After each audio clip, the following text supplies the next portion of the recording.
Lu tahu nggak alasan mengapa Mia mengatakan, Meskipun hutan ini dibakar dan cahaya bulan meredup, tapi harapan kita melebihi segalanya. ternyata itu bukan sekedar kata, melainkan ada kisah yang sangat menyedihkan bagi Mia.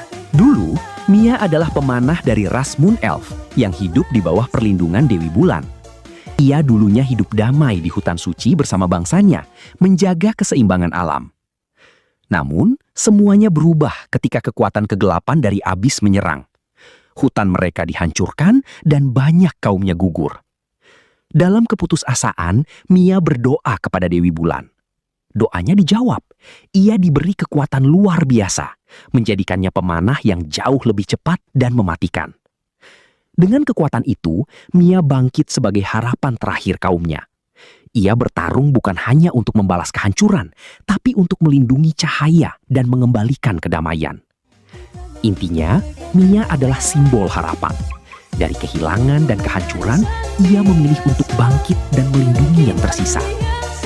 Terkadang kita tidak bisa selalu menghindari kehilangan, tapi kita bisa memilih untuk bangkit dan menjadi lebih kuat karenanya.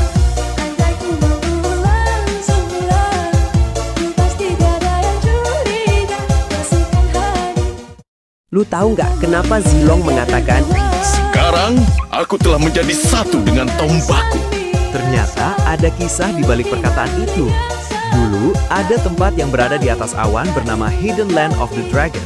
Tempat tersebut memiliki banyak sekali para petarung kuat yang bermunculan. Great Dragon memiliki dua petarung kesayangan, yaitu Ling dan Zilong. Baik Zilong dan Ling telah dilatih langsung oleh Great Dragon. Hingga akhirnya, keduanya mempunyai kemampuan yang setara, namun dengan style bertarung berbeda, namun tetap kuat. Ling sangat berbakat dan cepat berkembang. Zilong telah terus dalam latihan, tapi tetap berlatih tanpa menyerah dengan tombaknya. Sehingga banyak orang menanyakan kepada Zilong, kenapa kau menggunakan tombak, sedangkan tombak adalah tingkatan paling rendah? Begitu juga dengan Ling yang bertanya, kenapa kau terus berlatih menggunakan tombak kalau hanya untuk kalah terus-menerus? Di situ, Zilong tidak bisa menjawab. Dia juga tidak mengerti mengapa dia memilih tombak. Selang berjalannya waktu, Zilong dan Ling terlibat pertarungan hebat untuk membuktikan siapa di antara mereka berdua yang paling kuat. Setelah pertarungan terjadi, baik Zilong dan Ling sama-sama meluncurkan serangan andalan mereka. Hingga pada akhirnya, Ling berhasil mengalahkan Zilong. Ling berharap atas kemenangan ini, dirinya akan dipilih sebagai penerus Great Dragon. Akan tetapi, ternyata Great Dragon lebih memilih Zilong sebagai penerusnya. Dari situ, Ling mulai hilang kendali dan tersesat di jalannya sendiri, sampai mengakibatkan pertarungan besar dengan Baxia yang masih satu perguruan dengan Ling dan Zilong. Di situ tidak satupun yang bisa menghentikan pertarungan antara Baxia dan Ling. Dan disitulah, untuk pertama kalinya, Zilong membangkitkan naga awan. Yang sebelumnya, Zilong tidak pernah menang dalam bertanding, tapi tidak sangka di situ Zilong mampu menandingi, bahkan lebih kuat dari Ling dan Baxia, sehingga bisa memisahkan pertarungan itu. Dari situ, Zilong akhirnya memahami alasan ia memegang tombak. Tombak adalah diriku, dan aku akan melindungi apa yang kucintai.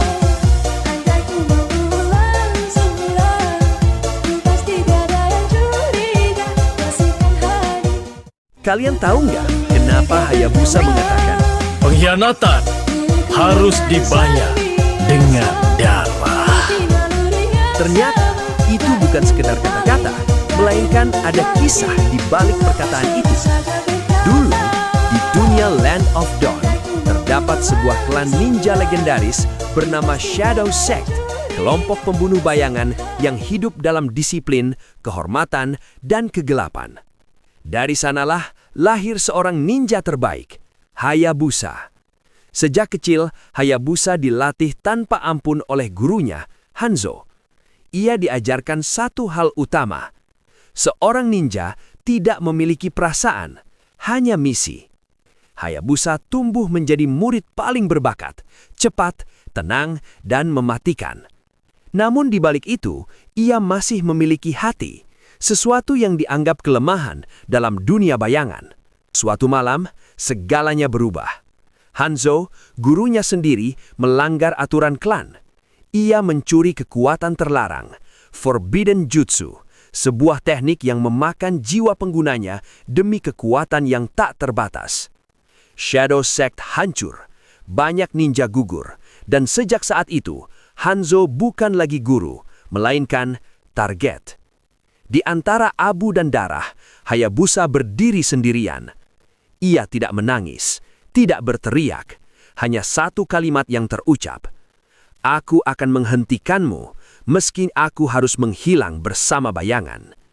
Sejak hari itu, Hayabusa menjadi pemburu. Bukan pembunuh biasa. Ia memburu satu orang, gurunya sendiri. Akhirnya, di sebuah kuil gelap, mereka bertemu. Murid dan guru, masa lalu dan masa kini. Hanzo tertawa. Kau akhirnya datang, muridku. Apakah kau siap kehilangan segalanya?